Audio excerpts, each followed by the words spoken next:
As the Cold War draws to a close, Elmendorf Air Force Base in Alaska plays host to the world's largest aircraft, the Soviet AN-225. With its enormous wingspan of nearly 300 feet, is a haunting reminder of the past. But ironically, it will be the last of the Russian giant.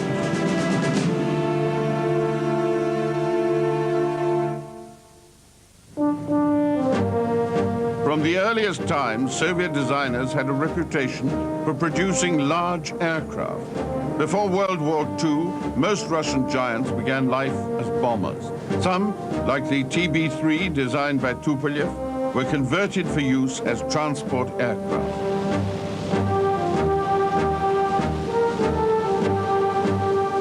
But not all Soviet transport aircraft of the 1930s were large, nor were they necessarily Soviet designs.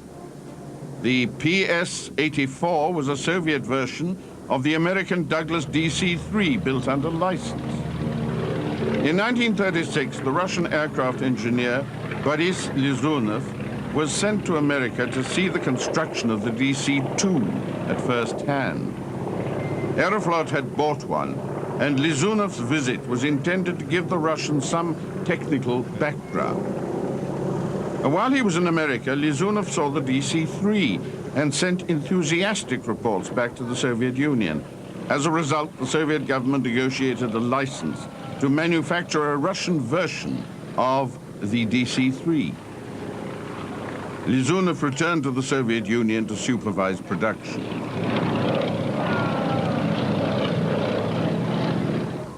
At first, the Russian version was called the PS-84. Lizunov modified the design for Soviet conditions and concentrated on making it suitable for cold weather operation. The value of Lizunov's work was recognized by changing the designation of the aircraft from PS-84 to Li-2. The Li-2 was used in the Great Patriotic War as a transport and troop carrier, and it was produced in its thousands. Like its American cousin, the DC-3, it remained in service for many years and was a classic aircraft.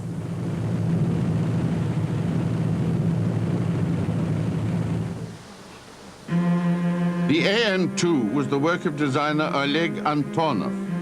In comparison with the Li-2, it looks old, but even though it's a biplane, it's actually a post-war design. It flew for the first time in August 1947.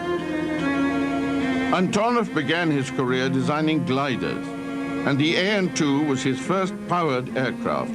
It was an extraordinarily successful debut. Even though the design is almost half a century old, AN-2s are still flying in large numbers. These days, some of them have updated avionics and instrumentation, and they've been adapted for many different purposes. They can carry passengers or cargo and operate in a great variety of climatic conditions. This one is fitted as a parachute trainer. The landing gear of the AN-2 is fixed. It's very strong, capable of landing on the worst unprepared airstrip. The wheels are interchangeable with skis for operation from Russia's winter snow. The AN-2 was produced continuously in the Soviet Union for almost 20 years and was also produced in Poland in great numbers. Originally, it was called the Sielsko-Khazainstvenie 1, meaning general-purpose agricultural aircraft number 1. But when its potential was recognized, it was renamed the AN-2 after Antonov. Antonov himself was awarded a Stalin Prize and 100,000 rubles in 1952. He was on his way to becoming a great designer of Russian giants.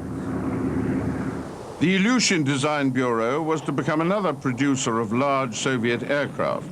Its first transport aircraft was the IL-12, designed in 1944 as a successor to the Soviet DC-3 copy. Ilyushin was famous for the production of the enormously successful Shturmovik ground attack aircraft of the Great Patriotic War. But neither the IL-12 nor its successor, the IL-14, would share the Sturmovik's distinction.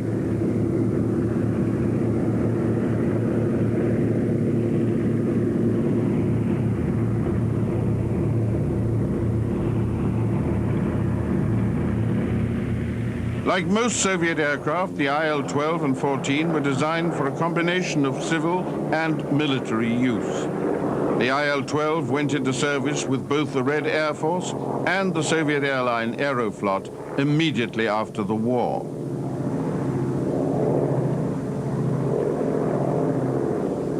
As an airliner, the IL-12 had shortcomings. It needed a crew of 5 and could only carry a maximum of 32 passengers. Its fuel consumption was high, and by Western standards, it was not an economic proposition for airline operation. But its prime purpose was military transport, and the design was effective enough to warrant the development of this aircraft, its successor, the IL-14. The IL-14 was given an unfortunate NATO code name. It was called the Crate. For the design bureau that produced the Sturmovik, this was less than flattering. The Crate certainly compared poorly with Western transports of the time, but in 3 post-war decades, Ilyushin would establish a strong reputation as the designer of giant transport aircraft. In the early 50s, the American Lockheed Company produced a design that set a new standard for military transport aircraft. It was the C-130 Hercules. It had 4 powerful turboprop engines and a fat fuselage with the greatest possible internal capacity for its size. It entered service in 1956.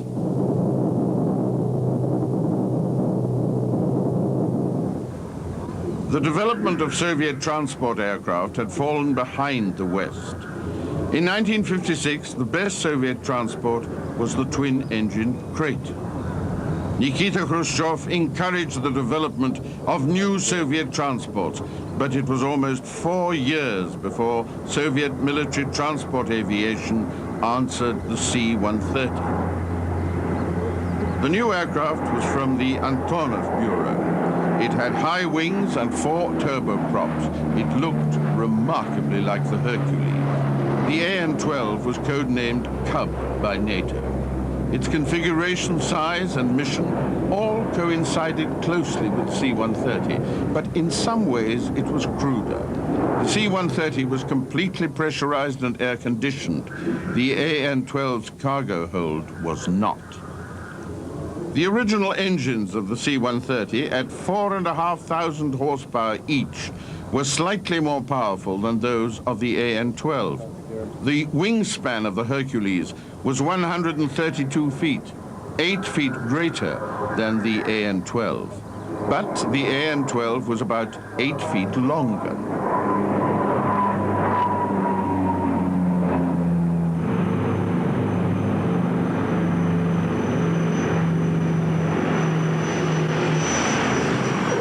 The AN-12 was significantly faster than the Hercules, capable of more than 480 miles an hour. But the Hercules had a greater range with its maximum payload. For a transport aircraft, the most important statistic is payload. And here the Hercules was a clear winner. Its maximum takeoff weight of 175,000 pounds was about 40,000 pounds greater than the AN-12.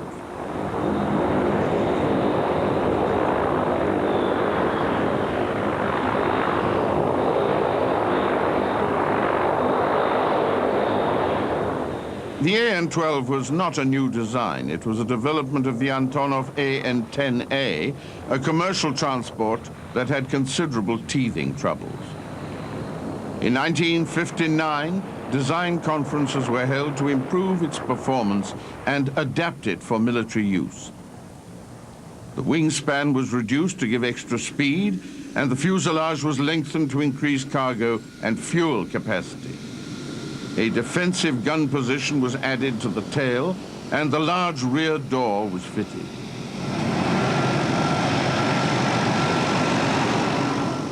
The result was the AN-12. It could carry 44,000 pounds of useful load, or 80 to 100 fully armed troops.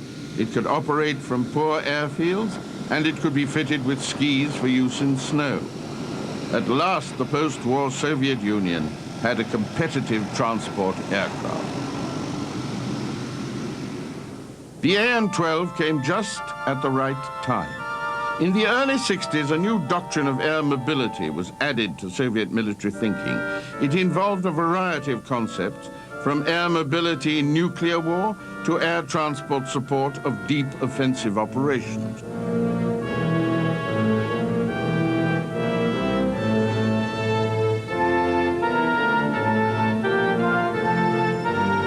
Although the emphasis of Soviet military thought in the 60s was on nuclear war, the possibility of conventional conflict was not ignored. Throughout the 60s, paratroops dropped from Soviet transport aircraft were a feature of Soviet military exercises. In March 1970, in a military exercise called Dvina, 8,000 paratroops and 160 combat vehicles were unloaded in 22 minutes, most of them from AN-12 Cubs.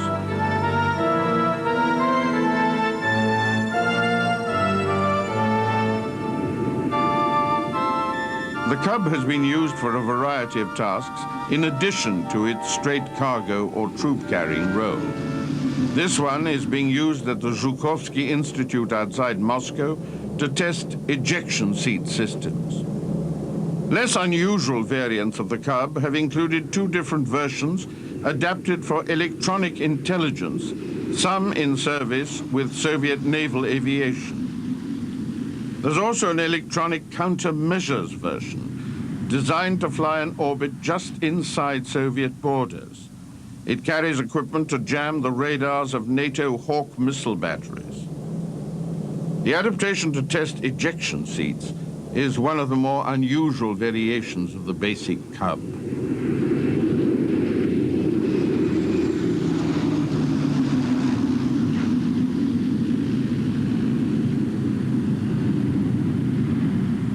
Although the AN-12 was a breakthrough for Soviet military transport, from a world point of view, it was not particularly significant. But the next Soviet military transport was. When it was introduced in 1965, it was the largest aircraft in existence. It came from the Antonov Bureau and was called the AN-22. NATO gave it the code name Kok, but its Soviet nickname was Antheus.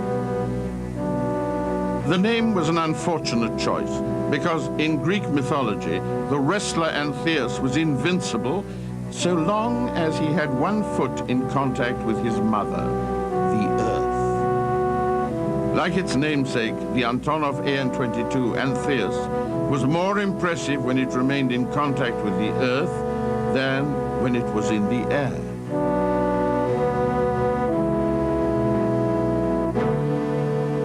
The Antheus was designed to carry the largest of the Soviet fighting vehicles, including the T-62, T-72, and T-80 battle tanks and SAM missile launchers. Originally, there was great hope for its development as a military transport and as a civil airliner capable of carrying more than 700 passengers. A production run of about 30 aircraft a year was planned, but by the time production was halted in 1974, only 75 had been built. Like the AN-12 Cub, the AN-22 was in some ways crude. Pressurization was restricted to the flight deck and forward cabin, which could hold about 28 passengers. But it had enormous load capacity. The floor of the cargo hold was reinforced titanium, which allowed it to support the weight of the giant tanks it was designed to carry. It had a combination door and ramp which opened to the rear, 2 winches and 4 traveling gantries.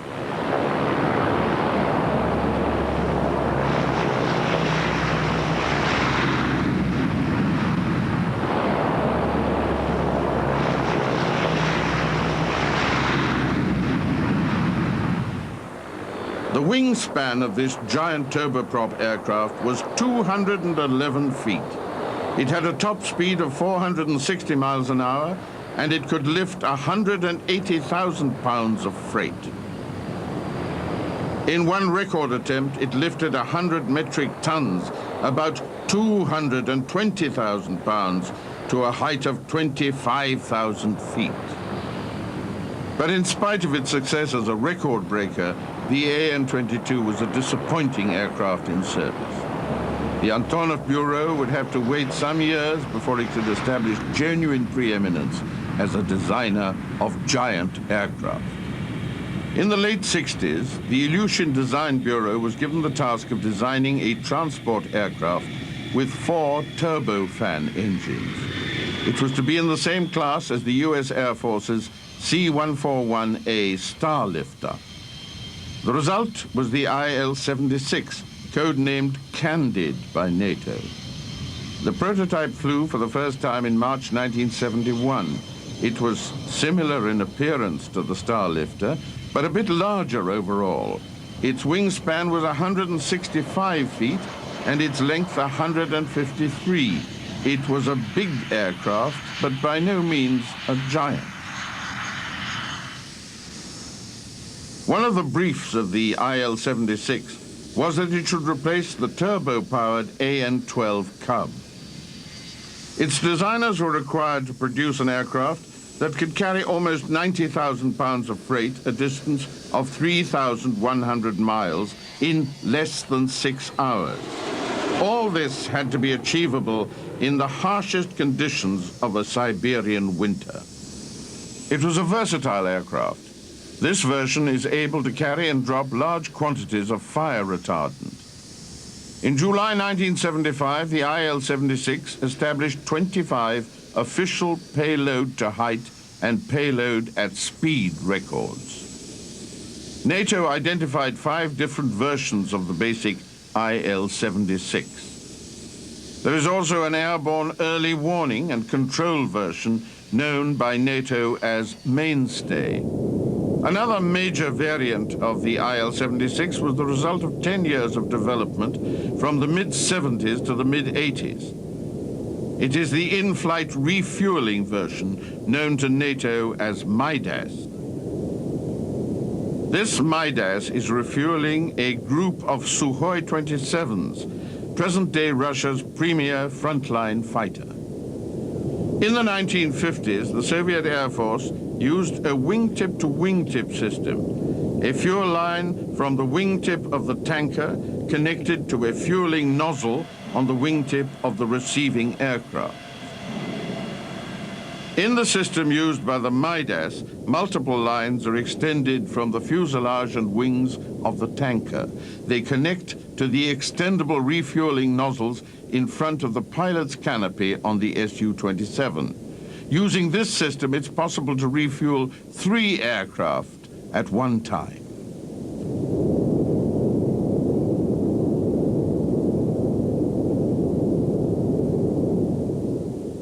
The tanker version of the IL-76 was originally designed to refuel larger aircraft than the Su-27. One of its purposes was to extend the range of the Tupolev Tu-22M backfire, the Soviet Union's supersonic swing-wing strategic bomber. In the mid-70s, this function theoretically became irrelevant. The in-flight refueling probe was removed from backfire Bs as a result of strategic arms limitation talks. However, many Western authorities at the time believed the refueling probe could be replaced at short notice. If that is the case, the Midas still has the potential to extend the backfire's somewhat disappointing range.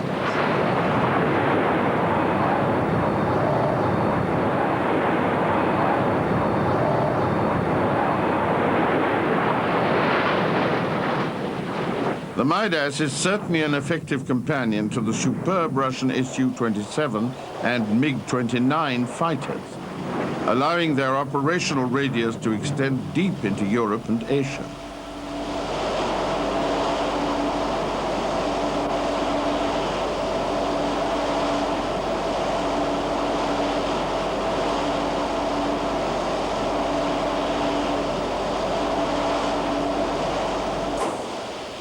Soviet practice was always to use its aircraft as flexibly as possible.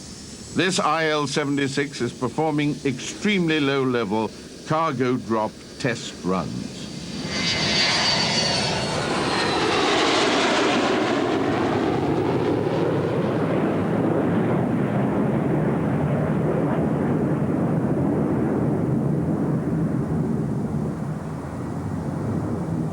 In 1967, just after the Arab-Israeli War, an article in the London Economist was headed, "Bears Can't Fly." It suggested that the reason the Soviet Union had not intervened on the Arab side was lack of strategic mobility. It suggested that the same problem affected any Soviet military action outside the Eurasian landmass, and that the Soviet Union was incapable of using small mobile forces to further its policies in remoter parts of the world. The article went on to say that if the Soviet Union attempted to solve this problem by improving its ability to move troops by air, it would be a bad omen for East-West relations. In fact, the Soviet Union was already moving in that direction. It had already negotiated permission to overfly Yugoslavia, and very shortly after the Arab-Israeli War was busy carrying arms and equipment to the defeated Arab states via Yugoslavia and Iraq.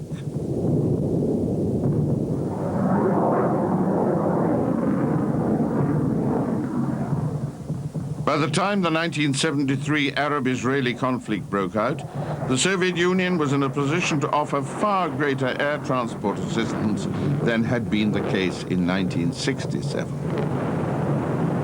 In October 1973, Soviet military transport aviation made over 1,000 resupply flights to Cairo and Damascus. US President Nixon was concerned that the Soviet Union would airlift some of its airborne divisions to intervene directly in the fighting.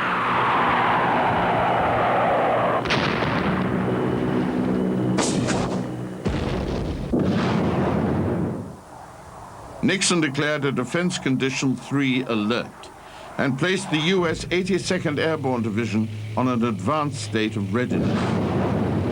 Soviet military transport had come a long way in just 6 years. As IL-76s began to replace the AN-12 Cub, it improved even more. By the second half of the 70s, Soviet military transport aviation and Aeroflot were able to reach deep into Africa and Asia, supplying arms, equipment, and troops. The use of Aeroflot aircraft, which appeared to be civilian, allowed the Soviet Union to avoid overt infringement of neutral airspace. In December 1979, 5,000 Soviet airborne troops were airlifted into the Afghan capital, Kabul. These troops assisted in overthrowing the Afghan regime and replacing it with a pro-Soviet group. By 1981, it was clear that the Soviet Union held an advantage in any race with the US to intervene in a military situation in the Eurasian landmass. In Soviet eyes, the situation recalled the glory days of the 1930s, when Soviet TB-3s could overwhelm enemy positions by dropping their large loads of paratroops into the heart of the action. An estimate in the early 80s was that it would take 6 days for the US to get a Marine amphibious brigade of 16,500 troops to the Persian Gulf. At the same time, the Soviet Union, using Soviet military transport aviation and Aeroflot, could have 20,000 troops on the ground there in 2 days. In those circumstances, the comparative crudity of Soviet transport aircraft became an advantage. They were generally more capable of landing on primitive airfields. Their onboard cargo handling equipment made them very self-contained. They had auxiliary power units for takeoff from poorly equipped airfields. They often carried their own ground engineers to solve any problems that might arise in the field.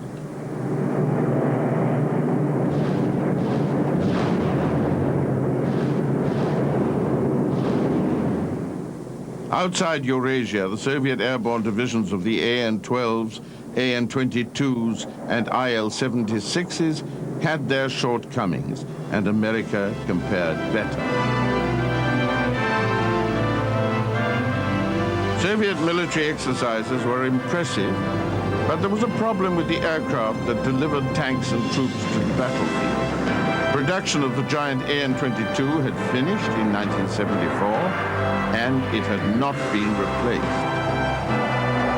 The smaller IL-76 was the only Soviet jet-powered heavy transport aircraft. In 1980, the first flight of a jet-powered Russian giant capable of delivering battle tanks and troops in great numbers was still 2 years away.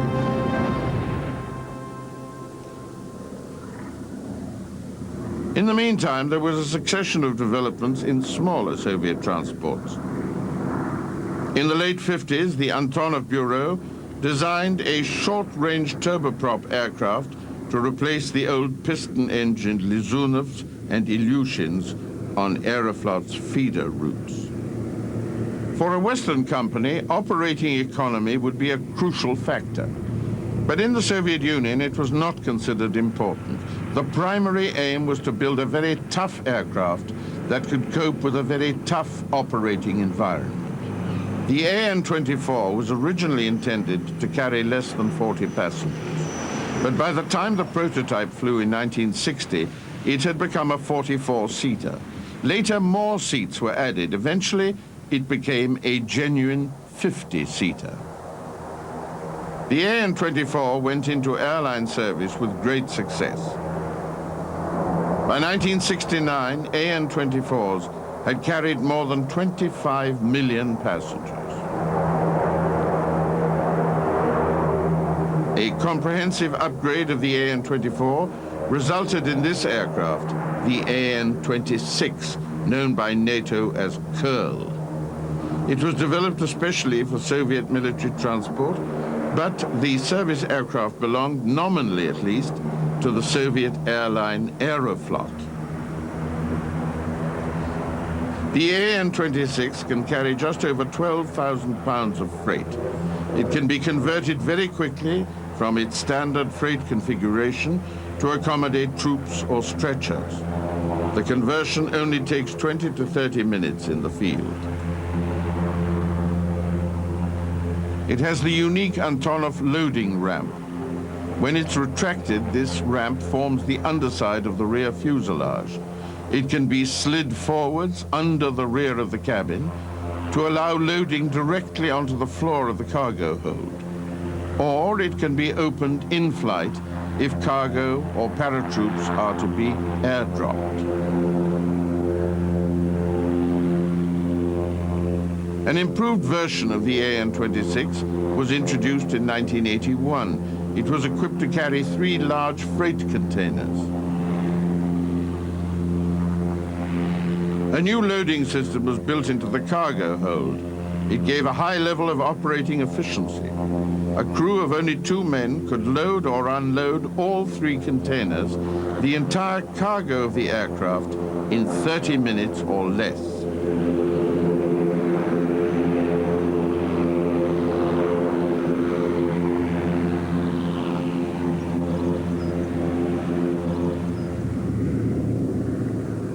The AN-30 is a development of the AN-26. It's a specialized aerial survey aircraft. A glazed nose gives the navigator a wide field of vision, and the raised flight deck improves the pilot's view. It has onboard survey cameras and a photographic darkroom. This aircraft, often claimed to be a copy of Boeing's YC-14, short takeoff and landing transport, was the first Antonov jet. It's the AN-72, codenamed by NATO Kola, a replacement for the Antonov turboprop transports. The jet engines were mounted high to avoid foreign objects being thrown into the jet intakes. This was a real danger, because the Kola was designed to operate from small unprepared airstrips or surfaces covered with ice and snow. The position of the jets helps the aircraft's short takeoff ability because the jet exhaust can interact with the large wing flaps to increase lift.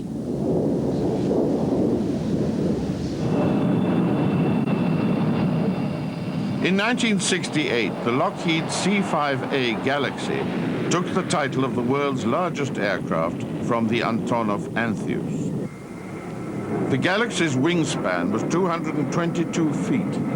Its maximum takeoff weight, almost 770,000 pounds, was more than 200,000 pounds greater than the Russian Giant. It was much faster and its range was greater.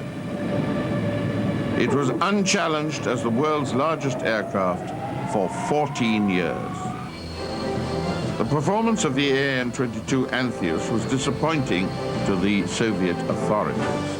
Its production run was cut short in 1974 and development began on a successor, a jet-powered aircraft larger still than the Lockheed Galaxy.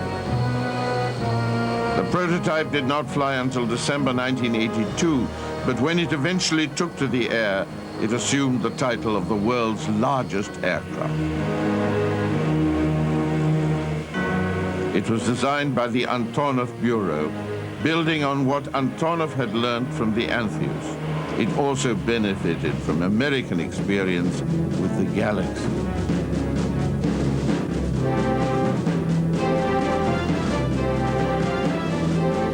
The fact that the Soviet Union was able to build an aircraft of this size that was more than just a showpiece came as something of a surprise to the West.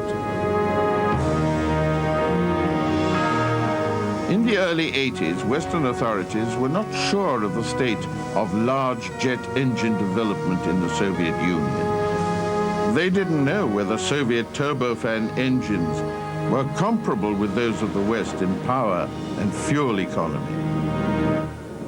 This vast aircraft dispelled any doubts. Its 4 giant Lotarev turbofans produced more than 50,000 pounds of thrust each. They made it a very effective performer in the air. On July the 26th, 1985, an AN-124 set 21 official world records.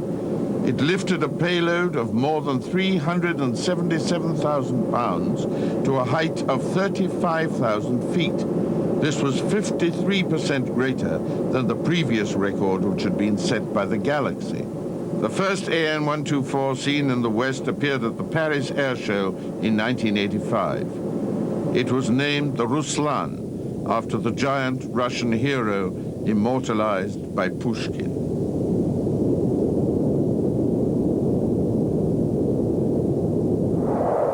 Soviet designers have been very sensitive about the code names applied to their aircraft by NATO. And at times, some NATO names that were considered by the West to be too flattering were changed. They were replaced with something that more accurately reflected the degree of bitterness existing in East-West relations at the time. But in the case of the AN-124, NATO made an appropriate and even generous choice. They named it the Condor, after the world's largest flying bird.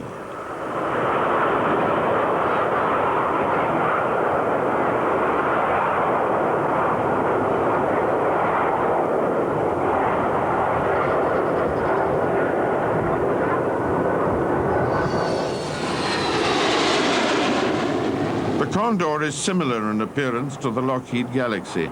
The major difference is that the Galaxy has a T-tail arrangement with the tailplane mounted high on top of the fin, and in the Condor, the tail is mounted low on the rear fuselage. The Condor is a great leap in size past the Galaxy. Its wingspan, 240 feet, is almost 20 feet greater. Its maximum takeoff weight exceeds the Galaxy by more than 100,000 pounds. But it's not as fast as the Galaxy, and its range-carrying maximum payload is shorter.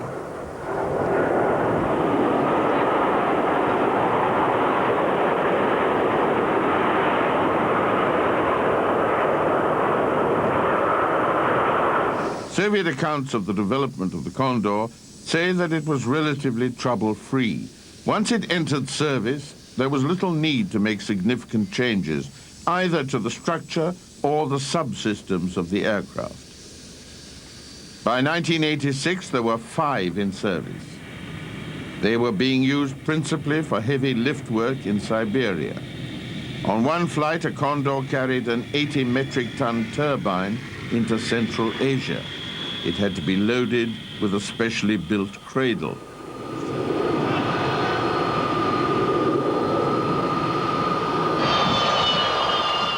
The Condor started making international airshow appearances in 1985 in Paris. In 1986, it made a non-stop 12-hour flight from Moscow to Abbotsford in British Columbia for an air show there. This aircraft is landing at Farnborough in 1988.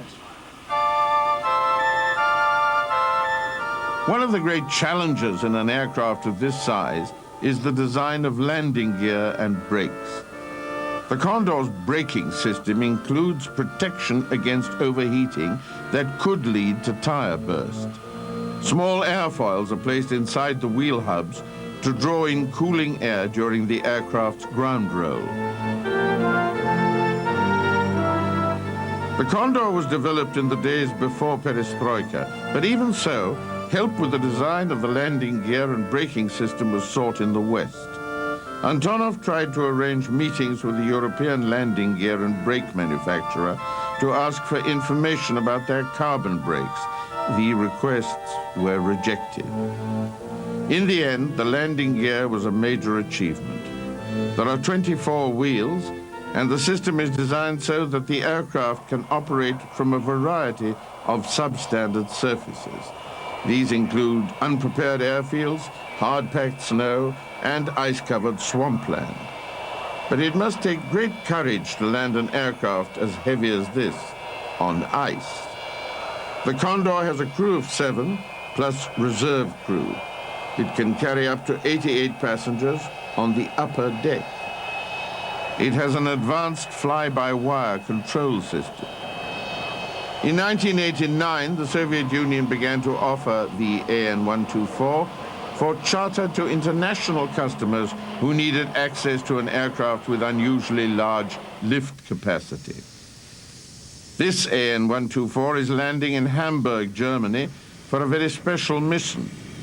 It has been hired to carry a 50-year-old aircraft, the Junkers Ju-52, to the United States for a 10-month goodwill tour. The tour is sponsored by the German airline Lufthansa. The Junkers 52 has been disassembled and packed into a large container, ready for loading into the vast cargo hold of the Condor.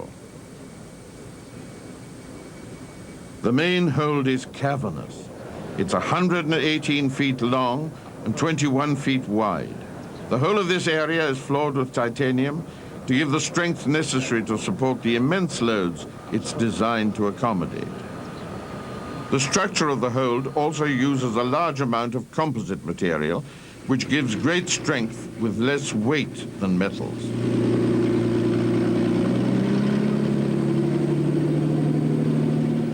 The Condor has 2 enormous openings for access, one at the nose and one under the rear of the fuselage. The rear opening is a combination door and ramp. The aircraft can be loaded from the front and the rear at the same time.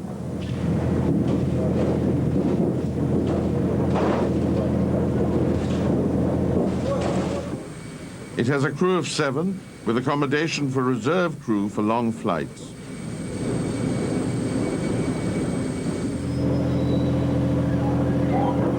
When the Soviet Union offered the Condor for international charter work in 1989, the Antonov Bureau felt that it had an advantage because of the aircraft's enormous load capacity and its ability to operate from surfaces of poor standard.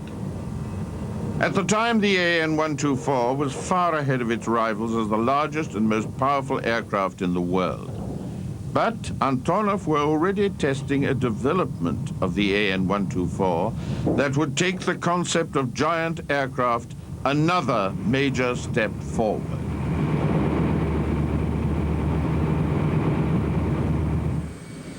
The Antonov AN-225 was designed to carry immense loads, either inside its vast cargo hold or mounted on top of the fuselage. One of its most important potential loads was the Soviet space shuttle, the Buran. It could be used to carry the Buran piggyback fashion, in the same way Boeing 747s had been used to carry the American space shuttle, for atmospheric testing and for transport to and from the launch site. The combination of the giant AN-225 and the Buran was shown to the Western world for the first time at the 1989 Paris Air Show. By that time, the first AN-225 had been test flying for 6 months. The Buran was mounted on the back of the AN-225 for the first time in May 1989 at the Baikonur Cosmodrome. Buran was the name of the Soviet Union's first shuttle orbiter. At the time it flew to the Paris Air Show on the back of the AN-225, Soviet authorities were debating whether 1 or 2 further shuttle orbiters would be built. The Buran made the Soviet Union's first unmanned shuttle test mission in November 1988. Originally, before the AN-225 became available, it was transported on the back of a converted Myasishchev M4 bomber.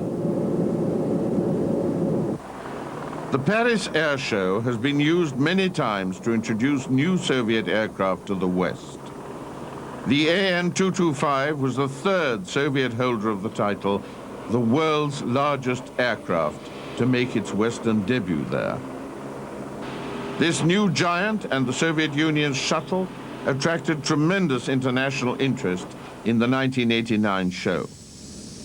Carrying the shuttle orbiter was not the only purpose of the AN-225. It was an all-out effort by the Soviet Union to consolidate its lead in the design and construction of giant transport aircraft. After the Paris Air Show, the AN-225 made a series of trips to increase its international exposure. In August 1989, an AN-225 landed at Elmendorf Air Force Base in Alaska. It was on its way with 2 MiG-29 fighters to the Abbotsford Air Show in Canada. The refueling stop at Elmendorf was the first visit either Soviet aircraft had made to North America.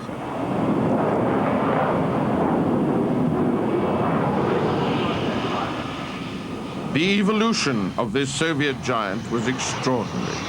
It flew for the first time just 6 years after the prototype of its predecessor, the AN-124. Actual development time was 3.5 years from the start of work to the prototype's first flight. The speed of its development was only possible because it was based completely on the AN-124. But even though the basic design components were the same, it is a very different aircraft, much bigger, with far greater load capacity. The AN-225's Russian name is Mryak, the Dream, and by Western standards, it is just that, almost impossibly larger than the largest Western transport aircraft.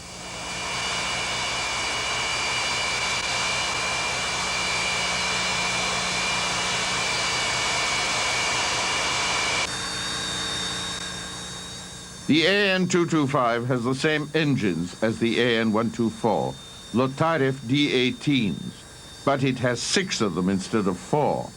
To accommodate the extra 2 engines, a new central section adding almost 50 feet to the wingspan was incorporated into the center of the wing.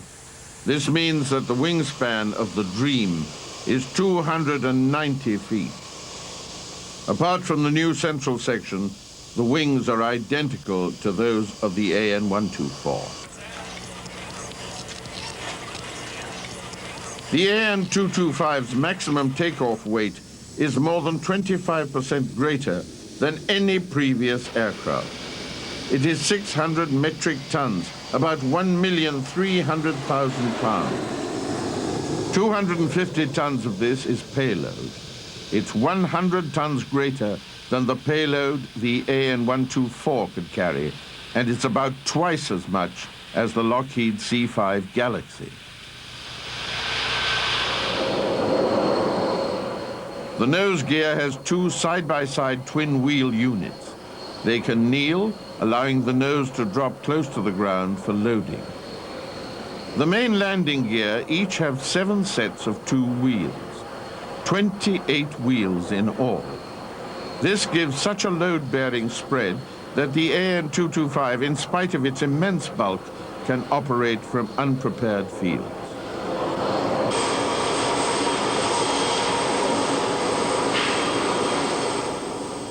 The front cargo doors of the 225 operate in the same way as the 124, but there is no rear door underneath the fuselage.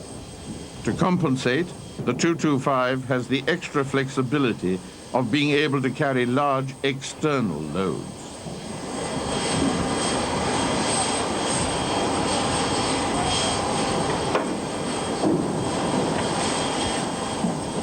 The flight deck is almost identical to the AN-124, with accommodation for a crew of 7.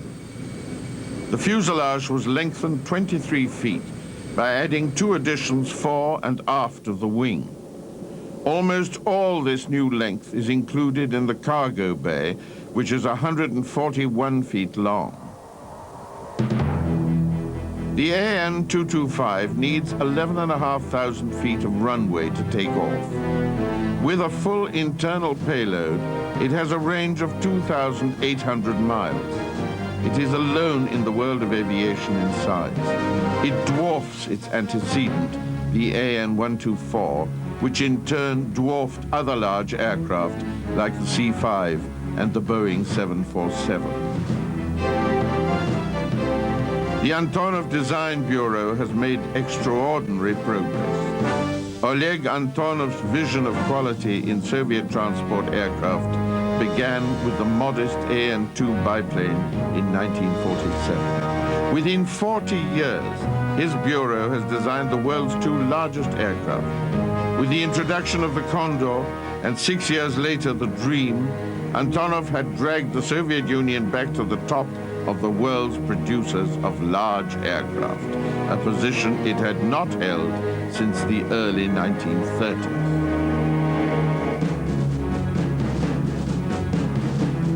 The appearance of the Dream coincided with perestroika and the beginning of the end for the Soviet Union. The AN-124 and 225 are no longer protected by artificialities of the Soviet economy. They are now fighting with the heavyweights of the capitalist system for a continuing place in world aviation. Whether they make it or not is for history to decide. But at the moment, there is nothing on the aerospace horizon to match the 2 splendid Russian giants.